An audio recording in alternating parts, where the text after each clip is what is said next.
My name is Andrew Campbell. I'm the Chief Executive of the Australian Centre for International Agricultural Research and the current Chair of the Council of the Global Research Alliance on Agricultural Greenhouse Gases. I'm speaking to you from the traditional lands of the Gunditjmara people in southwestern Victoria, Australia, and I'd like to pay my respect to their elders. And greetings to you all, wherever you may be and whatever time of day it may be where you are. Among the most significant global challenges that we're facing in 2021, there are two that could be seen as competing: the need to nourish an increasing population while at the same time reducing greenhouse gas emissions, which obviously the summit in Glasgow is very focused on. The Global Research Alliance on Agricultural Greenhouse Gases, or GRA, is a unique collaboration that brings countries together to find ways to grow more food without growing emissions. We have 64 member countries from all regions of the globe and more than 20 partnerships with international and regional organisations responsible for disseminating knowledge to policymakers, the scientific community and farming leaders. More than 3,000 scientists are involved in GRA-related activities. The GRA Council has a rotating chair position, and I'm delighted that in this significant year for global climate events, it's Australia's turn in the chair, having taken over from our good friends in Indonesia last year and being ready to hand on the baton to Chile next year. Members of the GRA aim to deepen and broaden mitigation research efforts across, in particular, the agricultural sectors of paddy rice, cropping and livestock systems, and to coordinate cross-cutting activities for these areas, including promoting synergies between adaptation and mitigation efforts.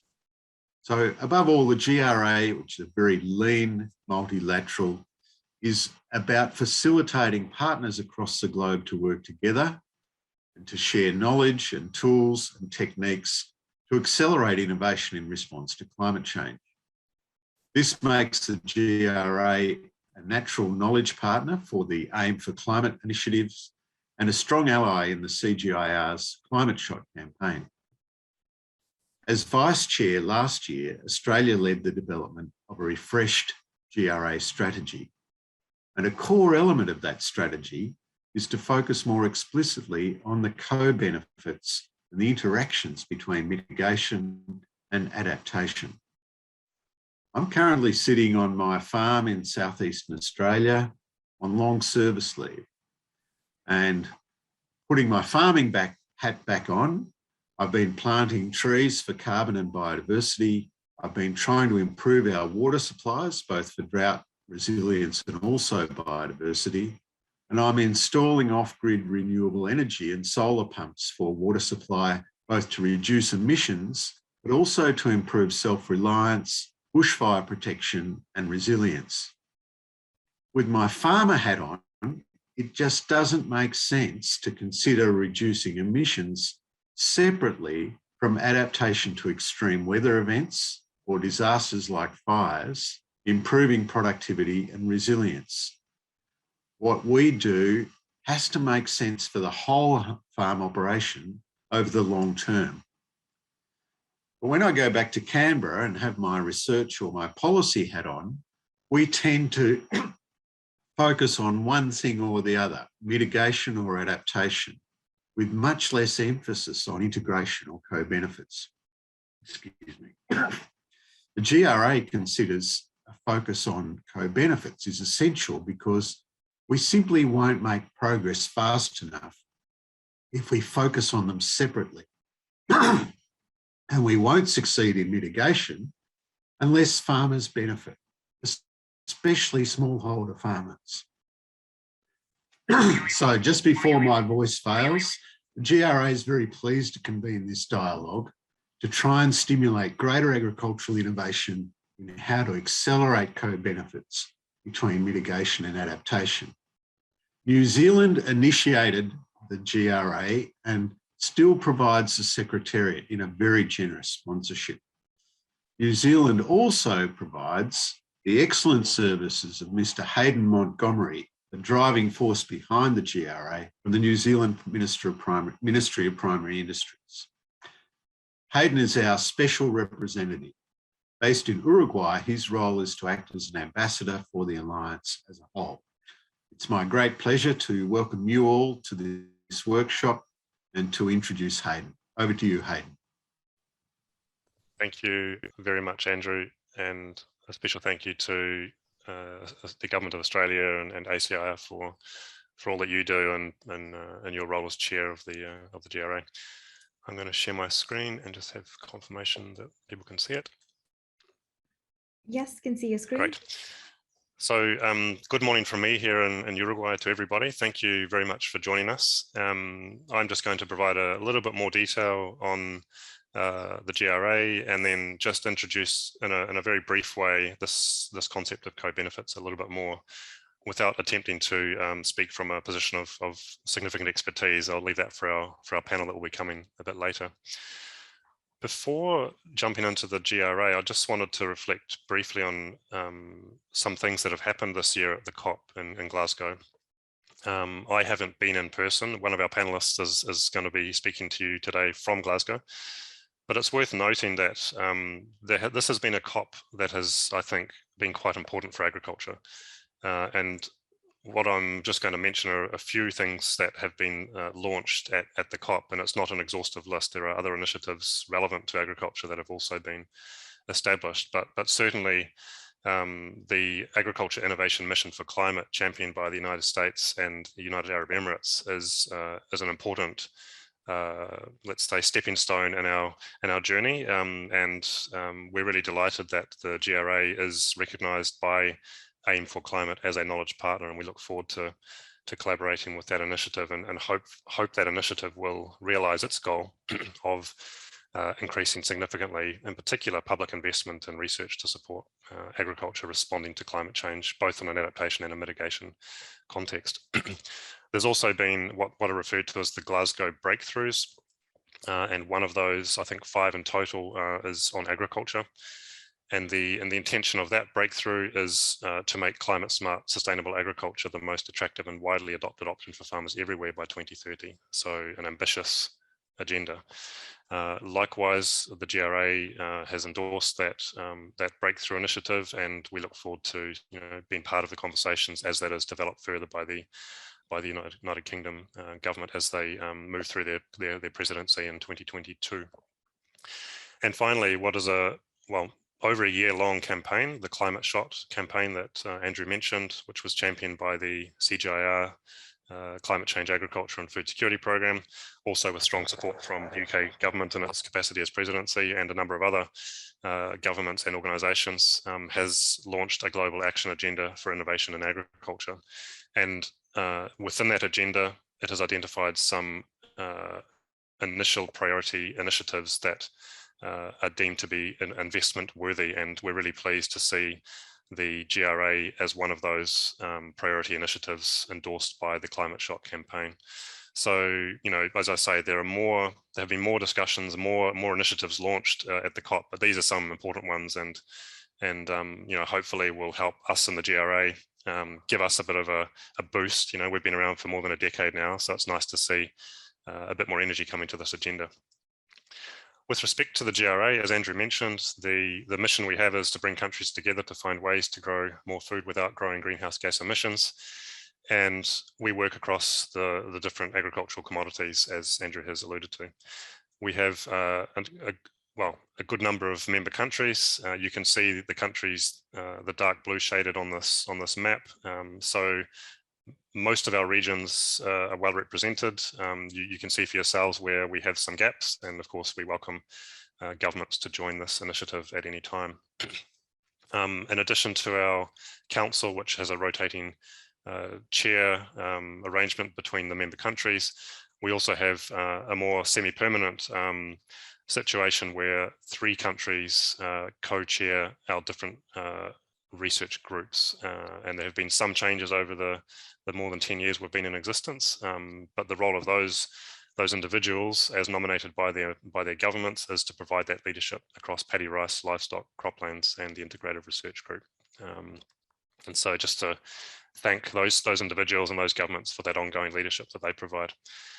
One thing that is also very important about the GRA, and it was really part of the design at the outset, was to ensure that through a formal membership and kind of representation design that we have, where countries are represented through focal points and the council and research groups, we didn't want that to be a bottleneck to ensuring we were accessing and linking to all relevant expertise globally from all countries, member or non-member, and from public and private sector.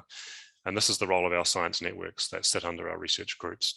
These are networks established by research groups, and they are really the connection to the outside world, so to speak, where we have a very wide range of topics that are advanced by those networks. And a lot of the very best ideas for research priorities come from those networks and make their way into our formal discussions within the GRA council and research groups. And it will be remiss also not to mention our very important partners that we have. Many of those logos will be familiar to many of this audience. And with each of these partners, we try to have an active relationship, identifying those activities that make the most sense to work with those partners on. You will see that our partners are varied. We have multilateral and regional financial institutions, development banks. We have other technical platforms which may be global or regional in nature, where agriculture and climate change is addressed, as well as agribusiness and farmers organizations. So you can imagine the range of activities we would advance with our partners will be diverse, reflecting the diversity of the partners we have. Now, turning to the co-benefits topic. So why is the GRA interested in co-benefits? And Andrew's already mentioned this, but just to kind of give a bit more detail. First of all, it's in the DNA of the GRA. Our charter, which was developed and signed in the middle of 2011, makes reference to adaptation and mitigation synergies. It makes reference to our scientific focus being on mitigation, but of course ensuring resilience, adaptive capacity of agricultural systems, and all of that in the context of ensuring we can meet food demands in a sustainable manner. More recently, we have, under the leadership of the Australian government and adopted at our last council meeting in March of this year, was our second strategic plan, which is for the period 21 to 25. And in that, we have a specific objective in this 12-month period to identify co-benefits from reducing emissions as a way to prioritise practices that also contribute to adaptation in other areas, which may include air quality, water saving, productivity, etc. So we have a focus this year to do more on co-benefits, and this event is, of course, part of that focus we have. I want to just use this information in the next couple of slides to make the point maybe a bit clearer. This is work that has been just published, like literally a day or two ago, and it was led by the colleagues out of the CCAF's program of the CGIAR, and I assume Linny is sort of driving this work. This was an analysis of the latest NDCs to look at the extent to which agriculture was captured by those NDCs and how much that has changed since the previous NDCs of countries. And the two slides I'm showing relate to, in this case, soil organic carbon sequestration, and the next one will be on livestock. What this illustrates very well is on the left-hand column, you'll see the different measures that have been included by governments in their nationally determined contributions. And then you'll see where those measures have been included in mitigation or adaptation or both. And so I think this illustrates perfectly that the very same practices are interpreted and can be seen to deliver on mitigation or adaptation or both in a number of cases. And there's no real rhyme or reason as to why they seem to appear in mitigation or adaptation. This is, as I mentioned, with respect to soil organic carbon. With livestock, we have the same situation. With animal health, for example, we have 3 occurrences in mitigation, 12 in adaptation. Breed management, predominance in the adaptation side, but some mention in mitigation. So I think this is just one illustration of how intertwined it is in the real on farm, in the real world on farm, as Andrew mentioned, it makes little sense sometimes to separate these things into one or the other, because they are very, very relevant. Later on, we'll hear from our panel around some specific activities that will address synergies or co-benefits. I just wanted to use one example, which would be a contrasting example to those ones that will be presented, and it relates to animal health, and it's some work that was done in the context of the GRA, looking at the impact of improving animal health on reducing greenhouse gas emissions intensity. And this was done in partnership with the Global Dairy Platform and Dairy Sustainability Framework.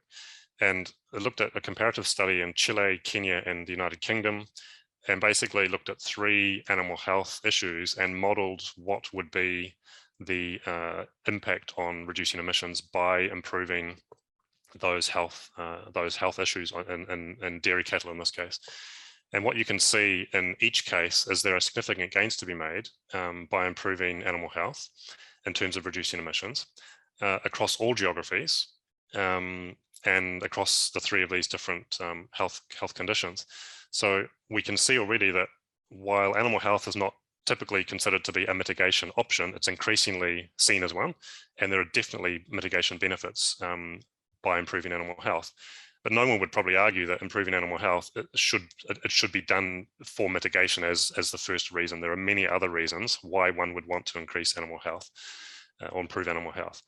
Of course, this information is not necessarily compelling to a farmer, but when you analyze the economic benefit of doing such a thing, it will become more compelling to farmers, and certainly should become more compelling to governments when you consider at scale what the impact might be in terms of economic benefit by improving animal health. And if we see here the range of costs associated with proactive interventions to prevent these conditions and what the return would be, you can see in all cases significant economic benefit, in some cases enormous economic benefit, in the case of mastitis, by improving or avoiding production or other diseases in dairy cattle. So this is just one example of many where we can see that there are very good reasons to do things that don't necessarily rely on the greenhouse gas signal or carbon price to stimulate action.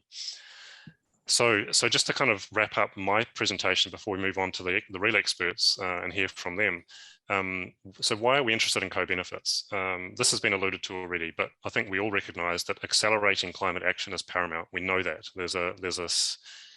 some would consider a state of emergency and we need to move quickly. And this is across all sectors where possible. It's also true that in the case of agriculture, farmers are those who must ultimately adopt mitigation practices and technologies. It's not something that can be pushed from the top down. It's not an upstream technological solution. It's farmer practice every day out in the field, changing something or doing something new. We can also characterize agriculture as being many hundreds of millions of farmers, and the overwhelming majority of whom are smallholders, as Andrew mentioned. We know that the MRV, the quantification, the accounting, if you like, of greenhouse gases in agriculture is improving, but it is a challenge and it faces high uncertainty and is likely to face high uncertainty for the foreseeable future. So I guess my question would be, can we realistically rely on a carbon price to drive action at the farm level at scale, given those circumstances? My answer would be probably not. And it's not to say that a carbon price is an important piece of the toolbox, but I don't think we can rely on that to deliver for us everything we do in agriculture. So we're going to need to be able to make the case to farmers about why some of these practices make sense to them, why they should matter for their business, for their livelihoods, for their lifestyle, for whatever their main drivers might be. And that's going to mean identification of co-benefits, whether they be adaptation or other. Some might refer to these as so-called win-wins, or sometimes we say win-win-wins, which may be stretching it a bit. Sometimes we talk about synergies.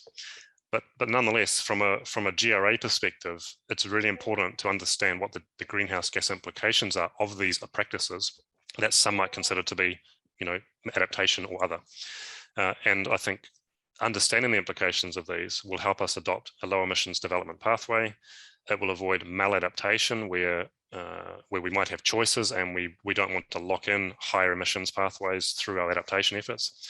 And it should lower the cost of action. We can't rely alone on climate finance and carbon markets. We need to have benefits realized by those farmers that are beyond just the carbon price, if you like. So with that, I'll end my presentation and we'll transition now to the very esteemed panel. You'll hear from 3 speakers, and with a diverse range of experiences, some more, like, let's say, old, some more recent, and hopefully you'll see and maybe stimulate some thinking for all of you about the relevance of co-benefits to your work, and then we can get into some discussion afterwards. So if we can play the first presentations, please. Hi, I'm Natalie Doran-Brown. I work with the University of Melbourne in Australia as a research scientist. I've been researching mitigation options for the agricultural sector for over 15 years, and I focus on carbon accounting and options that farmers can use to move towards carbon neutral farming. The challenge for agriculture is that it is a large, complex sector with numerous systems, such as soils, plants, and animals, that all interact with the climate and the environment, making it especially susceptible to climate change. Agriculture directly provides a livelihood for billions of smallholder farmers throughout the world, especially in countries with emerging economies. There are a number of priorities relating to agriculture, such as income, food and nutrition security, poverty reduction, and sustainable increases in productivity to feed a growing global population. Yet agriculture is a major emitter of greenhouse gas emissions, so simultaneously we need to try and reduce greenhouse gas emissions while adapting to a changing climate. This is especially important in low-lying nations such as Fiji and other Pacific Island countries, or those nations with large coastal areas, due to sea level rise and the damage that an increase in extreme weather events can create in these coastal areas.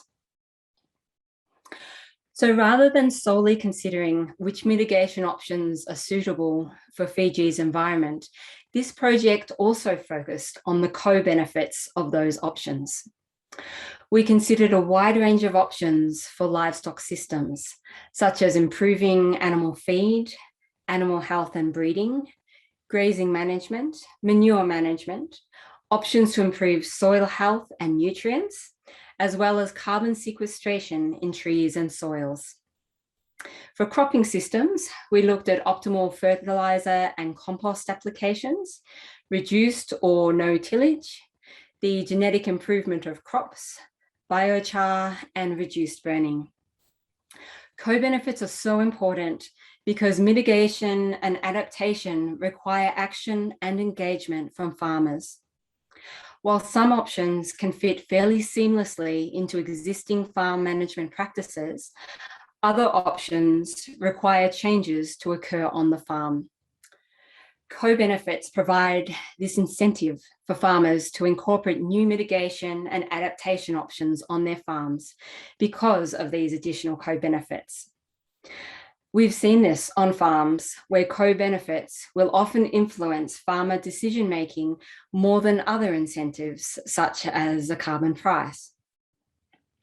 For example, when improved pastures are sown on farms, they can reduce the emissions intensity of livestock systems.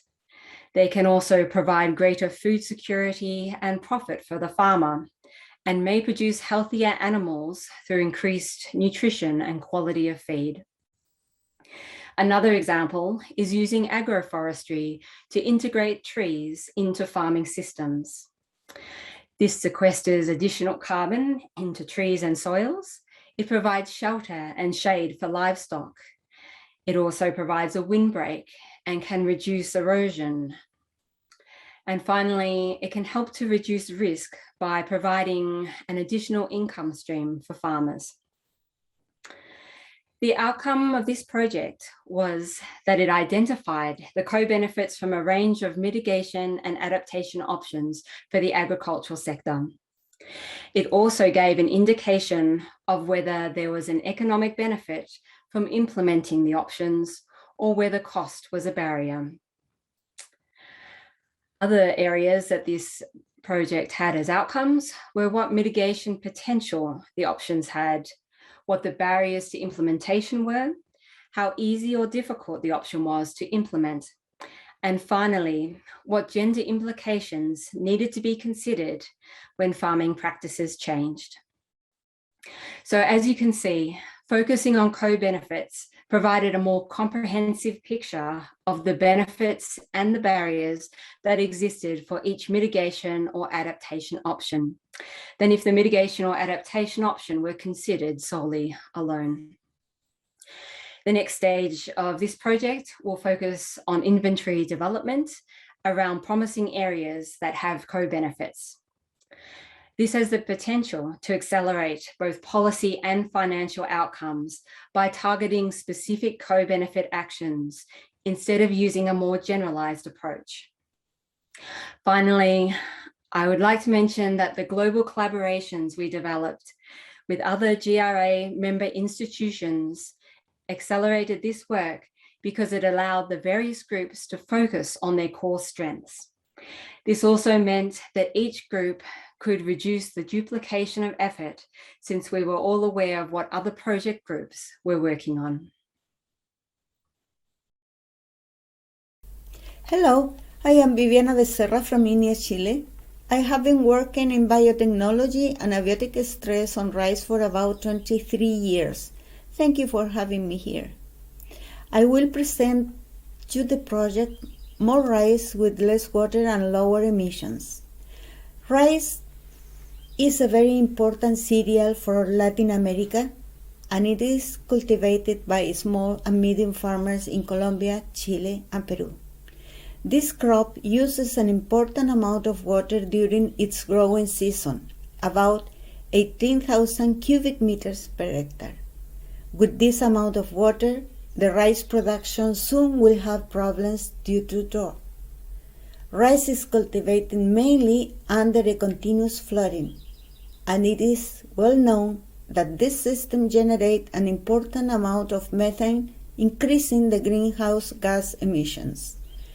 Methane in rice is responsible for contributing this amount of greenhouse gas emission according to the size of the rice area of each country. In Chile, about 1% of the total greenhouse gas emissions in agriculture is generated by rice production. In order to decrease these emissions, some irrigation alternatives have been used for mitigation. For example, alternate wetting and drying could be an option because it uses less water and decreases methane emissions. Then, an intelligent irrigation system will allow a greater resilient and sustainable crop system in Latin America. The financial support and associated institutions involved in this project are Fede Arroz from Colombia, Inia from Chile, La Molina University from Peru, Fontairo, GRA, CIAT, and FLAR. The aim of this project is to use of a technological innovation to mitigate the gas emissions in the rice crop of our countries in order to contribute its sustainability. And some of the specific objectives are to evaluate the water use efficiency, grain yield, and greenhouse emissions and the different water management strategies. Also to validate the alternate wetting and drying technology under field farmer conditions. At the end, to transfer this technology to the rice farmers. In the first experimental phase, greenhouse gas emission was measured in 3 locations, Colombia, Peru, and Chile. And 2 seeding systems were evaluated, pre-germinated padding seeding in Colombia, Peru, and Chile, and the dry direct seeding in Chile. I must mention that in our country we can grow rice just once a year compared to Peru and Colombia that can do it twice. As you see in this diagram, the alternate wetting and drying technology was applied with 2 treatments, 5 and 10 centimeters deep, during the vegetative stage of the rice plant, and the control was a continuous flooding. Based on our experimental results, we select 5 centimeters deep for the validation of the technology with the farmers, and considering as a control the farmers' technology, that is the flooding system. The grain yield was not affected by the use of less amount of water. Colombia, Peru, and Chile have very good yields. Maybe Colombia a little bit better, less, but still is a good yield. In relation to the water use, the alternate wetting and drying allow us to save water in each country. For Colombia from 19 to 56, in Chile we save 4 to 25, and Peru between 15 to 23. In our country, the dry direct seeding allows us to save 28% of water. And it was easy to measure water consumption in our case because in summertime the chances of rain is very low. For the greenhouse gas emission, the countries reduced the methane. In Colombia, it was reduced between 67 and 98%, in Chile from 2 to 24, and Peru from 38 to 93. In Chile, the dry direct seeding reduced the methane around 67, as you can see in the green graph at the right of the slide. The obtained data will be very important to get our country emission factor. These are the first empirical data for methane and nitrous oxide in Colombia, Chile, and Peru. It is clear that it is possible to improve rice crop sustainability in the evaluated countries. Some extension activities were done within this project. And about the collaboration, without any doubt, the sponsoring institution GRA, FLAR, and ACIAR facilitated the exchange of information. Also allow us to develop a consistent method to improve measurement and estimation of the greenhouse gas emission. Also promote synergies between and among countries to discuss adaptation and mitigation strategies.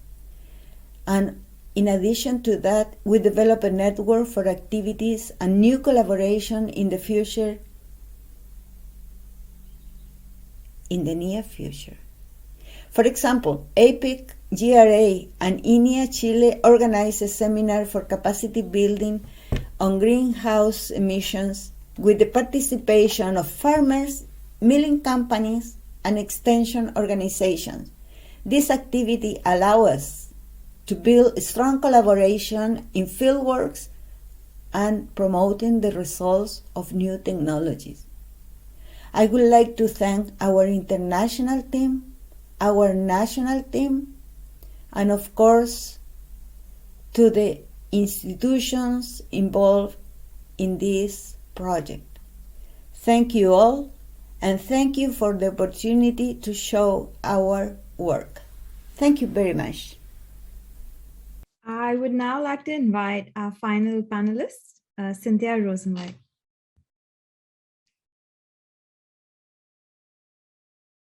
Cynthia, you're on mute. Thank you very much. I'm going to share my screen. Yeah. And go to presentation mode. There we go.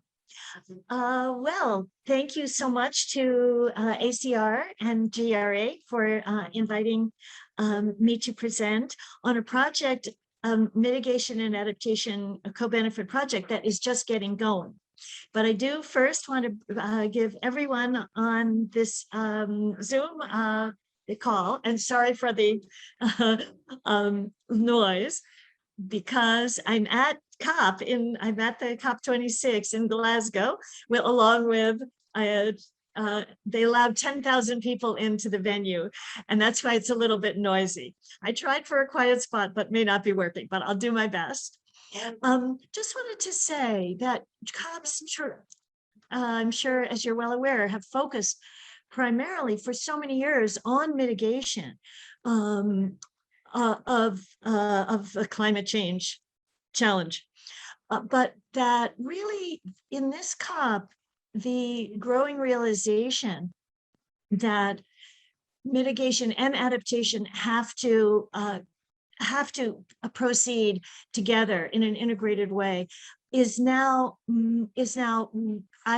my perception is it's now fully recognized that adaptation is the co-equal partner to mitigation.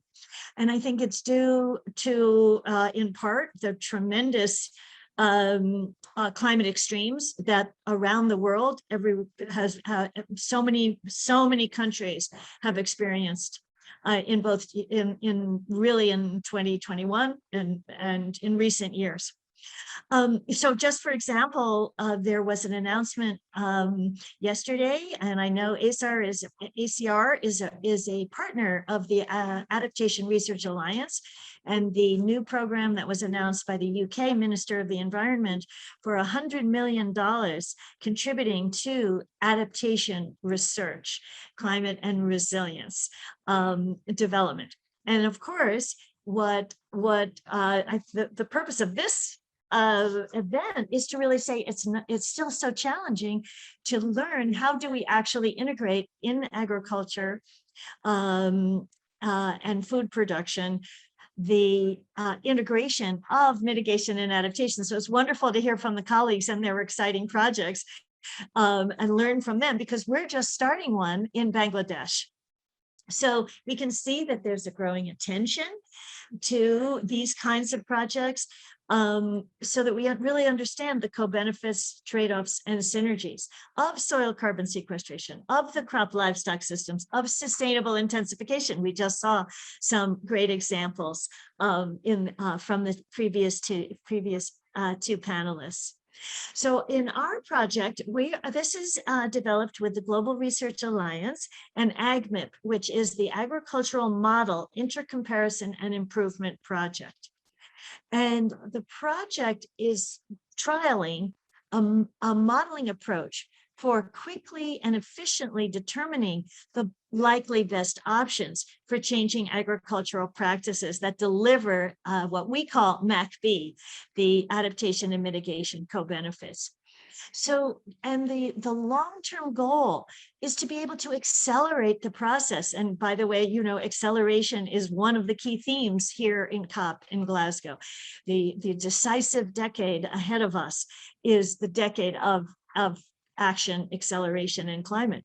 So we need to do a better job and a faster job to identify the most promising options for agriculture and progress to trialing and scaling more quickly. But at the same time, of course, we must develop these with stakeholders, real on-the-ground farmers groups, and agricultural planners, and both at regional and national scales. So on the right, you see the overall framework, which it starts with stakeholder engagement, includes representative agricultural pathways for development pathways for the agriculture sector of the country. Climate change scenarios are critically important as we move into the future for increases in intensity and duration and frequency of many extreme events. And now pairing models, some models that they've often been siloed on the mitigations and on the emissions side. And then on the right, the models that have been more focused on the impacts of the climate scenarios. And what we're really doing in the project is explicitly joining the biophysical and socioeconomic processes that actually link the two sides of the climate action. And then the set of modeling tools provide outputs that can help us understand the synergies, trade-offs, and co-benefits, thereby bringing back to the stakeholders for the evidence base for policies and programs.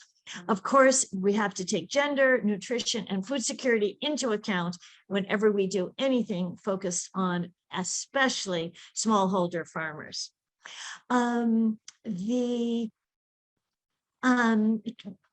Very quickly, the project team, we have a fantastic project team in Bangladesh that we're just getting going with the Bangladesh Agricultural Research Institute. I won't read all of those organizations, but we have a great team on the ground.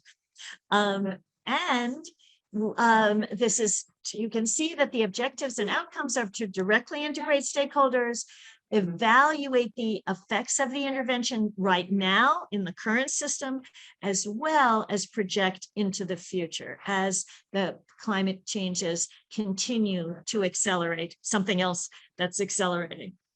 Supporting the policy development with policy makers roundtable. And the final goal is to strengthen capacity in all the partners. I very much like the concept, and I think GRA is all about this, called 360 capacity to building. It's not like a one-way street in any way. It's just 360 degrees that we're all learning together how to address these challenges. So with that, I want to say thank you so much. Look forward to this. I've learned a lot, and I'm going to be in touch with the other panelists to see, because they're further along in their projects, but we want to learn from what's already gone on. So thanks very much. Thank you. Thanks very much, Cynthia, and to Natalie and Viviana. So we now have just under 10 minutes for questions and answers. Our three panelists are with us in the session live. So if anyone has any question of clarification or even a comment, you're more than welcome. The full Zoom functionality is with us. So if you'd like to raise your hand, which you can find in the reactions icon at the bottom of your screen, and you'll see the raise hand function. Probably most know by now, after almost 2 years of pandemic, how we work Zoom, but feel free to do so. You could also write questions in the chat if that is more simple or comfortable for you. So yeah, let's take advantage of having our panelists with us to have a bit of a dialogue, and then we'll move on to the next part of the agenda. And while waiting for people to be brave and raise their hand or type a question, I have one question in mind to Viviana, actually. I mean, first of all, it's great to see that that project will deliver some country-specific information for the participating countries in terms of, emissions, methane emissions and nitrous oxide emissions factors. I was wondering whether already you can say anything about the net greenhouse gas effect of the implementation of alternate wetting and drying there. I think if I read correctly, your slide showed that you reduced methane emissions to varying degrees, but I wondered if you could say anything about the nitrous oxide trade-offs, if any, that occurred, and what that looked like as a net greenhouse gas emissions impact from AWD. Yes, yes, Hayden, we have an increase of the nitrous oxide, at least in Chile, but the amount is very low. So I didn't have a space to put all the data, but I can give you later the amount of nitrous oxide. But for us, we know that we have to measure both. And I think the main problem for the farmer here to adopt the AWD, it is the field leveling, because the technique must be, you must have a very good prepared soil. But we also find out that some of our farmers are using the dry direct seeding.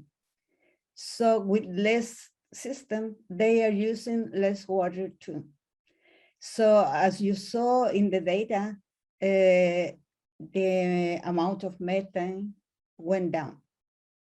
So as an alternative, we can use any technique that we can do it. because the farmers in Chile are also very conventional. So that is one of the main problems too. They will not change it so quickly. Right now, about 80% is pre-germinated and 20% is dry direct seeding. It has been for about 10 years, this change. So we are waiting and keeping talking to the young generations, and they are more accepting to change the kind of farming, management for the rice. Thank you. We have a question for Cynthia. Have you considered in particular the role of soil health management practices and their impact in mitigation and adaptation for these farmers? Or will you? We will, yes. So we are working with colleagues, soil science. There's a woman soil scientist as part of the project team. Also colleagues from CIMMYT in Bangladesh. And they will be preparing a set of soil management techniques that we are going to be testing in the models. We're going to be using, and this project is focused on rice.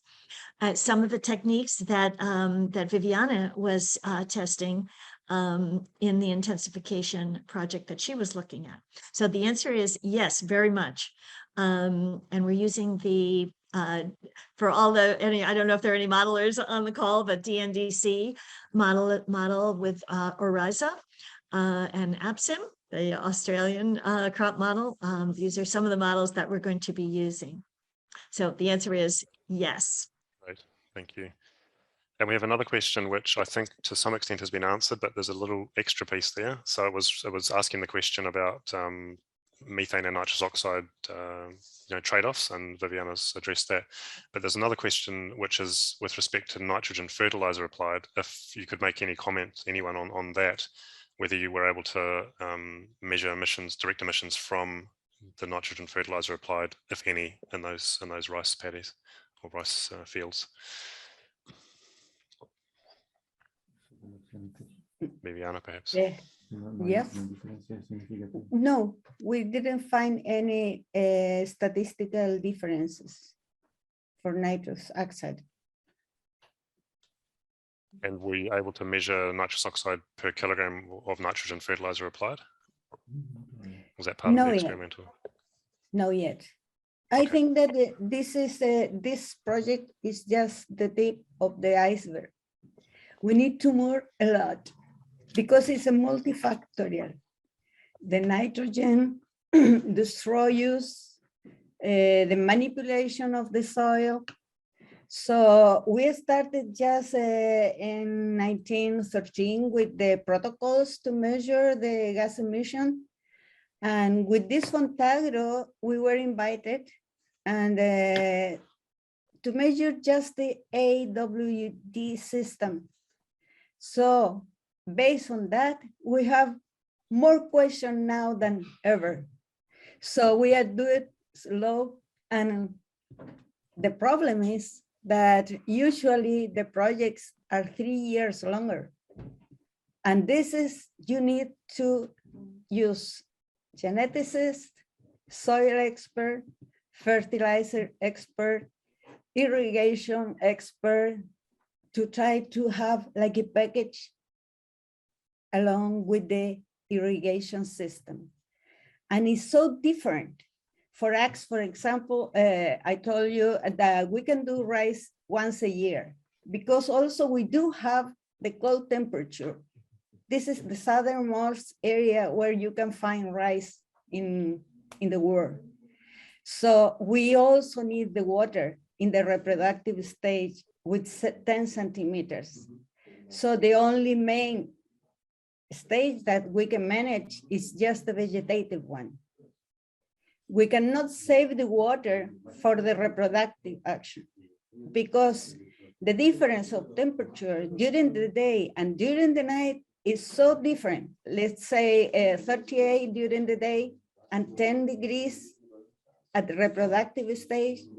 So you just have less yield with this kind of weather.